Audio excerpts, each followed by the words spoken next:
हाँ, तो फिर से आपका मेरे यूट्यूब चैनल पर स्वागत है।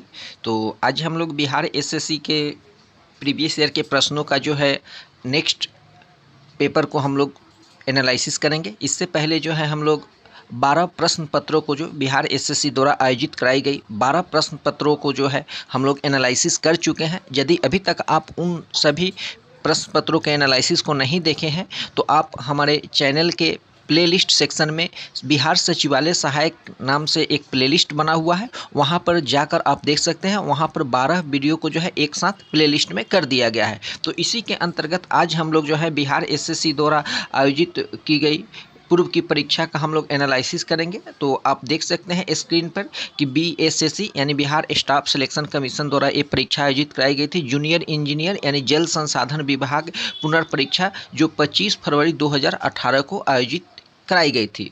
तो इसका हम लोग जो है आज एनालिसिस करेंगे। हम लोग बिहार एसएससी के जो CGL 3 का सचिवालय सहायक का परीक्षा होने जा रहा है 26 और 27 नवंबर को, उस समय तक हम लोग लगातार बिहार एसएससी के जितने भी पूर्व की परीक्षाएं आयोजित कराई गई हैं उन सभी प्रश्नों का जो है एनालिसिस करेंगे। तो चलते हैं हम लोग प्रश्न को देखते हैं। प्रथम प्रश्न को हम लोग देखते हैं। आप देख सकते हैं प्रथम पुरस्कार जो है ऑस्कर पुरस्कार से संबंधित है। देख सकते हैं प्रथम प्रश्न को कि ऑस्कर पुरस्कार किस क्षेत्र में उत्कृष्ट कार्य के लिए दिया जाता है। तो ऑस्कर पुरस्कार जो है प्रति वर्ष दिया जाता है। तो ऑस्कर पुरस्कार जो है सिनेमा के क्षेत्र में उत्कृष्ट कार्य के लिए दिया जाता है। और ऑस्कर पुरस्कार 2022 यदि करेंट अफेयर की दृष्टिकोण से देखा जाए तो 2022 में किन्हें ऑस्कर पुरस्कार मिला, ये भी आपके लिए काफ़ी इंपॉर्टेंट है। तो ऑस्कर पुरस्कार 2022 जो है विल स्मिथ नामक जो है बेस्ट एक्टर के लिए विल स्मिथ नामक एक्टर को दिया गया था और उनकी फिल्म का नाम था किंग रिचर्ड।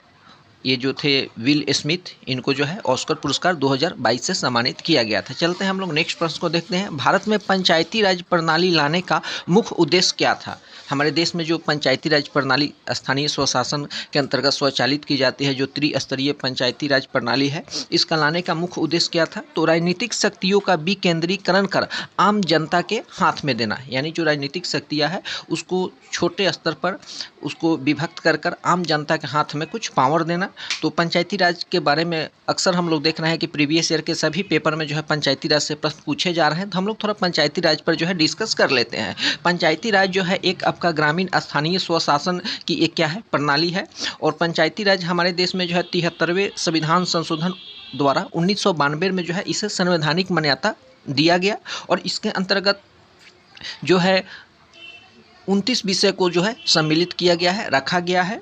और सबसे पहले लॉर्ड रिपन जो है 1882 में स्थानीय स्वशासन के जनक के रूप में इन्हें भी माना जाता है। ये भी प्रश्न बार बार पूछा जाता है कि स्थानीय स्वशासन का जनक किसे कहा जाता है, तो लॉर्ड रिपन को किया जाता है। इन्होंने लॉर्ड रिपन जो है 1882 में जो है स्थानीय स्वशासन के ढांचे का जो प्रदान किया था।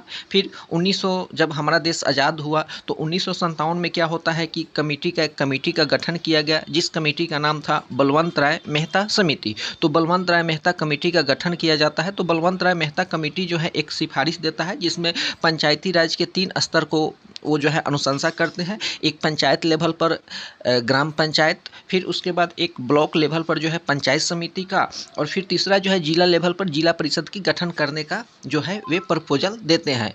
और इसी के अंतर्गत जो है पंचायती राज जो है आपका प्रणाली का जो है शुरुआत होता है। और अभी वर्तमान में जो है त्रिस्तरीय पंचायती राज व्यवस्था चल रही है, ये बलवंत राय मेहता कमेटी। और ये भी पूछा जाता है कि बलवंत राय मेहता कमेटी का गठन कब हुआ था, तो ये जो है 1957 में इसका गठन किया गया था। इसके बाद फिर एक और कमेटी जो काफ़ी चर्चा में रहती है, अशोक मेहता कमेटी। तो अशोक मेहता कमेटी का जो है 1977 में गठन किया गया था और इन्होंने द्विस्तरीय पंचायती राज का जो है प्रपोजल दिया था, एक जिला लेवल पर जिला परिषद और एक जो है मंडल पंचायत लेवल। चलते हैं हम लोग नेक्स्ट प्रश्न को देखते हैं। इसके बाद भी बहुत सारे पंचायती राज पर जो है कमेटियों का गठन किया गया, जिसमें आपके प्रमुख रूप से जो है हनुमंत राव जो 1983 में किया गया था, GBK राव, फिर उसके बाद LM सिंघवी कमेटी। कुछ कमेटी के नाम दे दिए जाते हैं और परीक्षा में पूछे जाता है कि इनके संबंध किससे हैं। तो मुख्य रूप से आपको याद रखना है बलवंत राय मेहता समिति, अशोक कमेटी, उसके बाद हनुमंत राव, फिर GBK राव, फिर LM सिंघवी कमेटी। चलते हैं हम लोग नेक्स्ट प्रश्न को देखते हैं। नेक्स्ट प्रश्न आप देख सकते हैं कि भारतीय जो सशस्त्र सेना है इसका सेना अध्यक्ष कौन होता है। काफ़ी इंपॉर्टेंट प्रश्न है। भारतीय सशस्त्र सेना का सर्वोच्च सेना अध्यक्ष कौन होता है? तो भारत का राष्ट्रपति होता है। अभी वर्तमान में हमारे देश के जो वर्तमान राष्ट्रपति है श्रीमती द्रौपदी मुर्मू हैं। और भारतीय सशस्त्र सेना के अंतर्गत 3 ब्रांच हैं इसके। आप जानते हैं कि भारतीय थल सेना, फिर भारतीय वायु सेना, फिर आपका भारतीय नौसेना। इसका जो हेड क्वार्टर है दिल्ली में है। और इनका जो कमांडर इन चीफ होता है भारत का कौन होता है? राष्ट्रपति होता है। वर्तमान में जो अभी गृह मंत्री है रक्षा मंत्री, ये भी इनके प्रमुख जिम्मेदारी का जो है निर्वहन करते हैं। फिर हम लोग देखते हैं नेक्स्ट प्रश्न को। 1922 ईस्वी में कौन सी घटना चौरी चौरा कांड से संबंधित है? तो चौरी चौरा कांड बार बार परीक्षा में पूछा जाता है। यह जो हुआ था 5 फरवरी को हुआ था। आखिर इसमें क्या हुआ था, क्यों हुआ था, इसका हम लोग थोड़ा चर्चा कर लेते हैं। तो सबसे पहले इसके लिए आपको असहयोग आंदोलन को जानना जरूरी होगा। असहयोग आंदोलन जो आपका 1 अगस्त 1920 को स्टार्ट हुआ था। और असहयोग आंदोलन को जो प्रस्ताव था वो कलकत्ता कांग्रेस का जो कलकत्ता में अधिवेशन हुआ था 1920 में, 4 सितंबर 1920 में, उसमें प्रस्ताव लाया गया था कि असहयोग आंदोलन स्टार्ट होगा। और असहयोग आंदोलन का जो है ये महात्मा गांधी द्वारा जो है स्टार्ट किया गया। लेकिन महात्मा गांधी जो थे ये अहिंसा यानी बिना हिंसा के आंदोलन करना चाहते थे। लेकिन एकाएक जो प्रदर्शनकारी थे ये 5 फरवरी 1922 को जुलूस निकालकर प्रदर्शन कर रहे थे। उसी प्रदर्शन को जो थी आपका गोरखपुर जिला के चौरा चौरी एक आपका पुलिस का एक चौकी था। वे लोग क्या करते हैं कि जुलूस को रोकने का प्रयास करते हैं, जिससे प्रदर्शनकारी क्या हो जाते हैं? उग्र हो जाते हैं। और प्रदर्शनकारी के साथ पुलिसों की धक्का मुक्की होती है। अंततः प्रदर्शनकारी जो हैं उग्र होकर सभी पुलिसकर्मी, जिसमें 21 पुलिसकर्मी या 22 पुलिसकर्मी और एक उसमें थानेदार था, उनको बंद कर देती है चौकी में और बाहर से आग लगा देती है, जिससे 22 पुलिसकर्मियों की मौत हो जाती है। ये खबर जैसे ही महात्मा गांधी के पास पहुंचती है तो महात्मा गांधी उस समय बारदोली गुजरात में थे। वे 12 फरवरी 1922 को क्या करते हैं? एक मीटिंग करते हैं और कांग्रेस की बैठक होती है। और उसमें क्या किया जाता है कि इस असहयोग आंदोलन को वापस ले लिया जाता है। तो महात्मा गांधी की एक फेमस बुक है जो यंग इंडिया, परीक्षा में पूछा भी जाता है कि यंग इंडिया के लेखक कौन है? तो महात्मा गांधी है। उन्होंने उस बुक में इस असहयोग आंदोलन के और चौरा चौरी कांड के बारे में चर्चा भी किए थे कि आखिर उन्होंने क्यों वापस लिया था। उन्होंने एक बात बोला था कि आंदोलन को हिंसक होने से बचाने के लिए मैं हर एक अपमान, हर यातनापूर्ण बहिष्कार, यहाँ तक कि मौत सहने को भी तैयार था, लेकिन हिंसा को मैं रोकना चाहता था। इसलिए उन्होंने असहयोग आंदोलन को वापस लिया था। हालांकि असहयोग आंदोलन उस समय अपने चरमोत्कर्ष पर था। उसके जैसे ही वापस लिए थे काफ़ी महात्मा गांधी को विरोधों का जो है सामना करना पड़ा था। चलते हैं हम लोग नेक्स्ट प्रश्न को देखते हैं। यहाँ जो है आप 23 दिया है, लेकिन अधिकांश बुक में जो है 22 पुलिसकर्मियों की 22 या 23 दिया जाता है। चलते हैं हम लोग नेक्स्ट प्रश्न को देखते हैं। कृषि के क्षेत्र में सुनहरी क्रांति किससे संबंधित है? तो कृषि के क्षेत्र में जो सुनहरी क्रांति है, यहाँ तो बागवानी, शहद और फल से दिया हुआ है, लेकिन कहीं कहीं जो है फल उत्पादन, सुनहरी क्रांति जो है फल उत्पादन से इसका संबंध है। तो कुछ प्रमुख कृषि के क्षेत्र में जो क्रांतियाँ हुई वो आपके परीक्षा के लिए काफ़ी इंपॉर्टेंट है। जैसे हरित क्रांति का संबंध जो है खदान से है। फिर आपका पूछे कि गोल क्रांति का संबंध जो है आलू से है। स्वर्ण क्रांति जो है जूट से है। पीली क्रांति का जो है ये तिलहन से है। भूरी क्रांति उर्वरक से है। लाल क्रांति जो है आपका टमाटर या मांस से हो जाता है। श्वेत क्रांति का संबंध जो है दूध से है, वर्गीज कुरियन। ये भी बार बार परीक्षा में पूछा जाता है।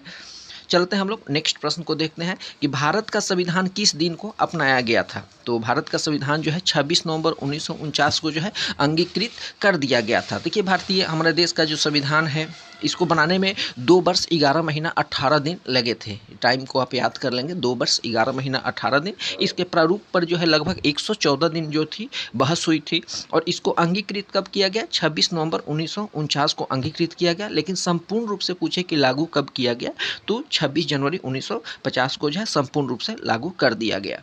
नेक्स्ट प्रश्न है कि भारतीय पुनर्वास परिषद का मुख्य उद्देश्य क्या है? तो विकलांग लोगों के द्वारा दी जाने वाली सेवाओं का नियमन और पर्यवेक्षण करना। जितने भी अभी हमारे देश में दिव्यांग लोग हैं उनको जो भी सरकार द्वारा सेवाएं दी जाती है तो उसका पर्यवेक्षण करना, उसका मॉनिटरिंग करना, ये इसका संबंध जो है भारतीय पुनर्वास परिषद का मुख्य उद्देश्य है। चलते हैं हम लोग नेक्स्ट प्रश्न को देखते हैं। नेक्स्ट प्रश्न आप देख सकते हैं, श्रीलंका की प्रशासनिक राजधानी कौन सी थी है? तो श्रीलंका की पहले राजधानी कोलंबो हुआ करती थी। ऐसे भी दो राजधानी थी, एक कोलंबो और एक जो थी श्री जयवर्धनेपुरा कोट्टा। तो प्रशासनिक राजधानी है श्री जयवर्धनेपुरा कोट्टा है। अभी श्रीलंका हाल के दिनों में काफ़ी चर्चा रहा, वहाँ जो क्राइसिस हुआ, वित्तीय क्राइसिस हुआ, इसके कारण काफ़ी ये चर्चा में रहा है, इसलिए वहाँ से करेंट अफेयर के प्रश्न जो है बनने की पूर्ण संभावना है। तो वर्तमान में श्रीलंका के जो पीएम है और जो प्रेसिडेंट हुए थे उनका चेंज भी हुए थे, काफ़ी उन लोगों को परेशानियों का सामना भी करना पड़ा था, जनता के प्रदर्शन भी किए थे। तो अभी वर्तमान में हम लोगों को श्रीलंका के जो कौन प्रधानमंत्री हैं, कौन राष्ट्रपति हैं, इसको जो है याद कर लेना जरूरी है। तो वर्तमान में जो है वहाँ के पीएम जो है प्राइम मिनिस्टर दिनेश गुणावर्धने हैं और वहाँ के श्रीलंका के जो राष्ट्रपति हैं रानिल विक्रमसिंघे हैं। नेक्स्ट प्रश्न है कि किस प्राचीन भारतीय गणितज्ञ ने बीज गणित की खोज की? तो आर्यभट्ट। आर्यभट्ट जो थे ये शून्य का भी आविष्कार किए थे और आर्यभट्ट जो थे एक महान ज्योतिषविद और गणितज्ञ थे। महान क्या थे? ज्योतिषविद और गणितज्ञ थे। इन्होंने एक ग्रंथ भी लिखा था, आर्यभट्टीय ग्रंथ। ये गुप्त काल में थे, है ना, गुप्त काल में थे और इनका जन्म जो हुआ था कुसुमपुर में हुआ था। और कुसुमपुर जो प्राचीन में अभी वर्तमान की जो पटना है उसी को कुसुमपुर के नाम से जाना जाता था और यह पटना के जो था दक्षिण क्षेत्र में स्थित था। चलते हैं हम लोग नेक्स्ट प्रश्न को देखते हैं। शाहजानंद सरस्वती द्वारा 1929 ईस्वी में बिहार प्रांतीय किसान सभा किस लिए बनाई गई थी? ये भी बार बार इम्पोर्टेंट है। हम लोग का जो शाहजानंद सरस्वती का जो टॉपिक है ये बहुत इंपॉर्टेंट है। बीपीएससी में भी इससे हमेशा प्रश्न पूछी जाती है। बिहार के जितने भी एग्जाम हैं वहाँ से प्रश्न पूछे जाते हैं। तो हम लोग को शाहजानंद सरस्वती के बारे में थोड़ा जानना आवश्यक है। शाहजानंद सरस्वती, इनका जन्म जो था 22 फरवरी 1889 को हुआ था। इनकी मृत्यु जो है 26 जनवरी 1950 को हुआ था, जिस दिन हमारे देश का जो है 26 जून को हुआ था, जनवरी नहीं, 26 जून 1950 को हुआ था। और ये क्या थे? एक राष्ट्रवादी नेता थे और स्वतंत्रता सेनानी भी थे। और ये जो थे इंडिया में कहा जाए तो किसान आंदोलन के जनक भी जो है, भारत में किसान आंदोलन के जनक भी स्वामी शाहजानंद को माना जाता है। और इन्होंने प्रांतीय किसान सभा और प्लस में जो था अखिल भारतीय किसान सभा का भी स्थापना किया था। तो 1929 में इन्होंने एक बिहार प्रांतीय किसान सभा बनाई थी। तो उसका कारण क्या था? तो जमींदारों द्वारा गरीब किसानों के अधिभोग अधिकारों पर आक्रमण के विरोध में किसानों की शिकायतों को प्रकाश में लाना। क्योंकि जब जमींदारी प्रथा अंग्रेजों द्वारा लाई गई थी तो उसमें किसानों का शोषण होता था। तो उसी शोषण को किसान लोग शिकायत करते थे, उसका कोई सुनवाई नहीं होता था। तो उसी के लिए इन्होंने 1929 में बिहार प्रांतीय किसान सभा बनाए थे। फिर उन्होंने 1930 में जो है अखिल भारतीय किसान सभा की भी स्थापना किए थे। और इनकी एक फेमस पत्रिका है जिसका नाम है हुंकार। ये भी परीक्षा में बार बार पूछा जाता है कि हुंकार किसके द्वारा लिखा गया था, प्रकाशित किया गया था? तो स्वामी शाहजानंद सरस्वती के द्वारा। चलते हैं नेक्स्ट प्रश्न को हम लोग देखते हैं। लोक कला चित्र मधुबनी का उद्भव कहाँ हुआ? तो ये बिहार में है। मधुबनी पेंटिंग भी है बिहार की। भारतीय विदेश नीति पर निर्णय कौन लेता है? तो मंत्रिपरिषद। भारत की जो भी विदेश नीति है उस पर सलाह, उस पर जो निर्णय है ये कौन लेते हैं? तो मंत्रिपरिषद लेते हैं। नेक्स्ट प्रश्न को हम लोग देखते हैं।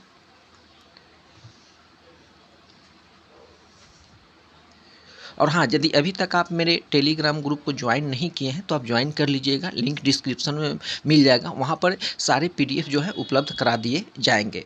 मगध के शासक ने गंगा नदी के तट पर पाटलिपुत्र नामक शहर बसाया था। ये कौन बसाया था? तो अजातशत्रु। मगध के जो शासक थे अजातशत्रु, इन्होंने गंगा नदी के तट पर पाटलिपुत्र नामक शहर बसाया था। कौन सा क्षेत्र भारतीय अर्थव्यवस्था का आधार है? तो कृषि। कृषि जो है भारतीय अर्थव्यवस्था के क्या है? रीढ़ है। नेक्स्ट है कि कथकली नृत्य का उद्भव कहाँ हुआ था? तो केरल में। कथकली हो गया, मोहिनी अट्टम हो गया, कुचिपुड़ी हो गया, ये सब काफ़ी इंपॉर्टेंट है। ये बार बार परीक्षा में जो है रिपीट किए जाते हैं। यूनेस्को के विश्व धरोहर स्थल हम्पी किसकी कला का उदाहरण है? तो ये राजा महेंद्र वर्मन। चलते हैं हम लोग अगले प्रश्न को देखते हैं। आरटीआई के बारे में प्रश्न पूछा गया है कि सूचना का अधिकार अधिनियम किससे संबंधित है? तो ये सार्वजनिक प्राधिकरणों के अंतर्गत किसी भी सूचना तक पहुंच का अधिकार। कोई भी व्यक्ति सूचना के अधिकार के अंतर्गत सूचना को डिमांड कर सकता है, मांग सकता है। भारत में पंचायती राज प्रणाली के कौन कौन से स्तर हैं? तो हम लोग जब अभी चर्चा भी किए थे पंचायती राज प्रणाली के बारे में, तो हमारे देश में जो है बलवंत राय मेहता द्वारा जो कमेटी का गठन किया गया था 1957 में, तो उनके द्वारा जो सिफारिश की गई थी त्रिस्तरीय पंचायती राज व्यवस्था, वहीं अभी चल रहा है, जिसमें लेवल पर ग्राम पंचायत, प्रखंड लेवल पर पंचायत या खंड समिति और जिला लेवल पर जो है जिला परिषद, ये 3 स्तर है। नेक्स्ट प्रश्न को हम लोग देखते हैं, विश्व प्रसिद्ध छोटा नागपुर पठार, विश्व प्रसिद्ध छोटा नागपुर पठार किसकी प्रचुरता के लिए जाना जाता है? तो खनिज भंडार के लिए जाना जाता है। अर्जुन पुरस्कार किस क्षेत्र में उत्कृष्टता के लिए दिए जाते हैं? तो प्रतिवर्ष हमारे देश में खेल में, राष्ट्रीय खेल में उत्कृष्ट प्रदर्शन करने वाले खिलाड़ियों को जो है अर्जुन पुरस्कार दिया जाता है। तो ये जो है राष्ट्रीय खेल से इसका संबंध है। खेतिहर ऋण माफी निर्णय को लागू करने के लिए उत्तर प्रदेश सरकार द्वारा कौन सी समिति का गठन किया गया? तो राहुल भटनागर समिति। फिर हम लोग नेक्स्ट प्रश्न को देखते हैं, जारवा आदिवासी, जारवा जो आदिवासी है ये मुख्यतः कहाँ के निवासी है? तो अंडमान द्वीप, जो अंडमान द्वीप है, अंडमान निकोबार, वहाँ पर एक आदिवासी पाई जाती है, वो जो है जारवा। तो काफ़ी इंपॉर्टेंट है, काफ़ी बार परीक्षा पूछा भी गया है। तंजावुर का प्रसिद्ध बृहदेश्वर मंदिर किसने बसाया था? तो राजाराज चोल प्रथम। तंजावुर में प्रसिद्ध बृहदेश्वर मंदिर को राजाराज चोल प्रथम के द्वारा बसाया गया था। सुब्रतो कप किस खेल से संबंधित है? तो ये फुटबॉल से। तो जितने भी प्रमुख कप है और उनका संबंध किस खेल से है, ये जो है बिहार एसएससी में इससे भी प्रश्न पूछा जाता है, क्योंकि हम लोग विगत जितने भी प्रीवियस ईयर के प्रैक्टिस सेट का एनालिसिस कर रहे हैं तो इससे एक बात स्पष्ट है कि कुछ ऐसे क्षेत्र हैं जहां से बार बार प्रश्न जो है पूछे जा रहे हैं। फिर हम लोग देखते हैं नेक्स्ट प्रश्न को, महान सम्राट अशोक किस राजवंश से संबंधित था? तो मौर्य राजवंश से संबंधित था। सन 1982 ईस्वी में सिंहभूम जिले में हुए जंगल बचाओ आंदोलन का किसका विरोध किया था? तो प्राकृतिक साल के जंगल को हटाकर सागौन लगाने के निर्णय के विरोध में। एक्चुअली क्या था कि 1982 में सिंहभूम जिला में प्राकृतिक जो पेड़ थे साल, उसको हटाकर सरकार द्वारा जो है सागौन वृक्ष लगाने का निर्णय लिया गया था, इसी का विरोध जो है किया गया था। नेक्स्ट है कि चंपारण एग्रीयन बिल 1928 किसके लिए पारित किया गया था? तो गरीब किसानों को और अधिक मुआवजा देने और उन्हें कृषि पर नियंत्रण के लिए अनुमति देने के लिए जो है चंपारण एग्रीयन बिल 1928 में पारित किया गया था। चलते हैं हम लोग अगले प्रश्न को देखते हैं, कौन सा राष्ट्रीय उद्यान एक सींग वाले गैंडे के लिए जाना जाता है? तो काजीरंगा जो आपका असम में है, ये काफ़ी बार परीक्षा में बार बार प्रश्न पूछा जाता है कि काजीरंगा अभयारण्य क्यों प्रसिद्ध है? तो एक सींग वाले गैंडों के लिए, और ये कहाँ पर है? तो असम में है। प्रतिवर्ष 22 अप्रैल को पृथ्वी दिवस किसके समर्थन के लिए मनाया जाता है? तो ये जो है आपका पर्यावरण संरक्षण। 22 मार्च को जो है जल दिवस मनाया जाता है, 22 अप्रैल को जो है पृथ्वी दिवस, और 22 मई को जो है जैव विविधता दिवस। ये काफ़ी इंपॉर्टेंट है। नेक्स्ट है कि 10वीं पंचवर्षीय परियोजना में चलाया गया कि सर्व शिक्षा अभियान किसके लिए था? तो ये प्राथमिक शिक्षा का जो है सार्वभौमिकरण के लिए था। तो पंचवर्षीय योजना यानी योजना आयोग और नीति आयोग, इससे भी बार बार प्रश्न जो है परीक्षा में पूछा जा रहा है। सन 1929 ईस्वी में पूर्ण स्वराज किसने अपनाया? तो भारतीय राष्ट्रीय कांग्रेस ने। 1929 का जो अधिवेशन हुआ था जिसमें जवाहरलाल नेहरू जिसकी अध्यक्षता किए थे, और उन्होंने पूर्ण स्वराज का लक्ष्य इन लोगों ने अपनाया था। भारतीय संविधान ने किस देश के संविधान से संसद प्रणाली को अपनाया है? तो यूके, यूनाइटेड किंगडम से जो है संसद प्रणाली को अपनाया गया है। सन 1968 में किस राजा ने एकीकरण करके नेपाल की स्थापना की थी? तो पृथ्वी नारायण शाह। सन 1968 में जो पृथ्वी नारायण शाह थे, राजा हुआ करते थे, इन्होंने एकीकरण करके नेपाल की स्थापना की थी। चलते हैं हम लोग अगले प्रश्न को देखते हैं, महात्मा गांधी ने 1918 ईस्वी में गुजरात में खेरा सत्याग्रह किस किस समस्याओं के समर्थन में चलाया था? तो मिल मालिक, जो मिल मजदूर की जो समस्या हुई थी बोनस को लेकर, उसी से संबंधित 1918 में इन्होंने खेरा सत्याग्रह किया। 1917 में तो आप लोग जानते ही हैं बिहार में जो 3 कठिया प्रणाली लेकर चंपारण सत्याग्रह किए थे। गुप्त काल में फाहियान किस उद्देश्य से भारत आया था? तो ये जो था गौतम बुद्ध की शिक्षाओं का अध्ययन करने के लिए, बौद्ध धर्म के जो संस्थापक थे गौतम बुद्ध, उनकी शिक्षाओं के अध्ययन के लिए गुप्त काल में फाहियान जो है भारत का दौरा किया था। अपनी एक पुस्तक द व्हाइट टाइगर के लिए मैन बुकर प्राइज किसे मिला है? तो अरविंद अडिगा। अरविंद अडिगा को जो है बुकर प्राइज मिला था, किसके लिए? तो द व्हाइट टाइगर। तो द व्हाइट टाइगर के लेखक कौन है? अरविंद अडिगा। काफ़ी इंपॉर्टेंट प्रश्न है। ये सारे प्रश्न जो है हम लोग देख रहे हैं कि बहुत सारे प्रश्न जो है आपके परीक्षा में रिपीट हो रहे हैं। तो आप प्रतिदिन हमारे जितने भी वीडियो हैं अपलोड हो रहे हैं प्रतिदिन, हालांकि मैं अभी एक ही वीडियो अपलोड कर रहा हूँ, आप डेली 15 से 20 मिनट समय निकाल कर जरूर देखें। आप जब एग्जाम हॉल में जाएंगे तो आपको आसानी से सभी जितने भी जीके और जीएस के प्रश्न हैं उसको हल कर पाएंगे। नेक्स्ट है कि भारतीय संसद में प्रश्नकाल में ठीक बाद दोपहर 12 बजे का समय क्या कहलाता है? तो प्रश्नकाल के ठीक बाद का जो समय है उसे शून्यकाल कहा जाता है। फिर परीक्षा में घुमा कर भी पूछ दिया जाता है कि शून्यकाल का समय क्या होता है? नेक्स्ट है कि जाकिर हुसैन किससे संबंधित है? तो जाकिर हुसैन जो थे ये तबला बजाते थे, तबला वादक थे। उज्जैन किस नदी के तट पर बसा है? तो ये क्षिप्रा नदी के तट पर बसा हुआ है। भारत में स्मार्ट शहरों की प्रवीणता के लिए कौन सी योजना चलाई गई है? तो ये प्रधानमंत्री कौशल योजना। नेक्स्ट प्रश्न को हम लोग देखते हैं, जिन प्राप्तियों के लिए हाँ